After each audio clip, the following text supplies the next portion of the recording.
The thin plywood walls of their rented shack let in every sound: the coughing of neighbors, the distant roar of jeepneys starting their routes, the cries of vendors preparing for another long day.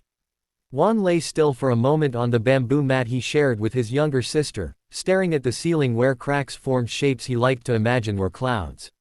For a few seconds, he allowed himself to dream. In those dreams, he stood on a bright stage, lights warm on his face, people listening, really listening. Then reality returned, heavy and unavoidable. His stomach growled. Juan carefully slipped out from under the worn blanket so he wouldn't wake his sister. She was only 8, too young to understand why hunger had become a normal feeling. Their mother sat near the small window, sewing by the weak morning light. Her hands moved quickly, expertly, repairing clothes for neighbors in exchange for a few pesos. She looked up and smiled when she saw Juan. "Eat later," she said softly, already knowing he would ask. "When I finish this." Juan nodded. He was used to that answer. He washed his face using water from a plastic bucket, pulled on his faded shirt, the one without holes, and stepped outside. The air smelled of damp concrete, fried oil, and the sea carried faintly from the distance. Manila was waking up, and so was his responsibility. School was something he had left behind 2 years ago, not because he didn't love learning, but because learning didn't put rice on the table.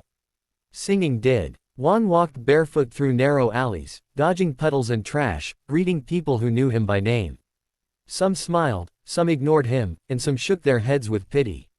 He didn't blame them. Everyone here was struggling in their own way. By the time he reached the busy intersection near Quiapo, the streets were alive. Jeepneys honked loudly, vendors shouted prices, and people rushed past with eyes fixed forward, chasing schedules Juan had never known. He found his usual spot near a streetlight pole, took a deep breath, and closed his eyes. When Juan sang, the world changed. His voice wasn't loud at first. It rose gently, like a prayer carried by the morning air. He sang an old Filipino ballad his father used to hum before he disappeared years ago. The words spoke of longing, of hope held together by fragile faith. Juan didn't sing for coins, he sang because it was the only time his chest didn't feel tight with worry. A few people slowed down. A woman carrying groceries paused, surprised. A jeepney driver turned down his radio. Juan's voice, raw and untrained but painfully sincere, cut through the noise of the city. Each note carried hunger, loss, and a quiet belief that life could be more than survival.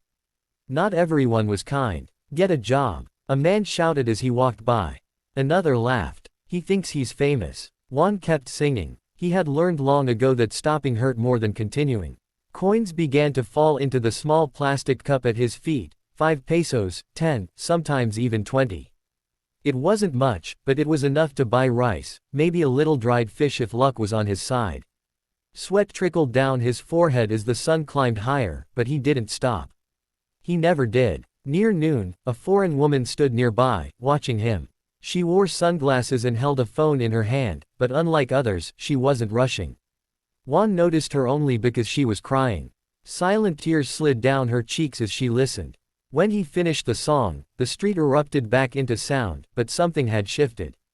"That was beautiful," she said in accented English, her voice shaking.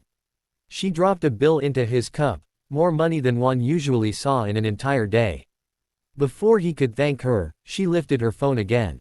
"May I record you?" Juan hesitated. He had been recorded before, mostly by teenagers looking for something funny to post.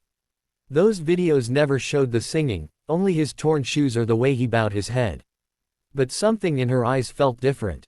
He nodded. He sang again, this time with everything he had left. His voice cracked, not from weakness, but from truth. The song was about dreams, dreams delayed, dreams stolen, dreams still alive. People gathered, forming a small circle. Manila, for just a few minutes, listened. When he finished, there was silence. Then applause. Real applause. The woman hugged him gently and whispered, "Your voice deserves the world."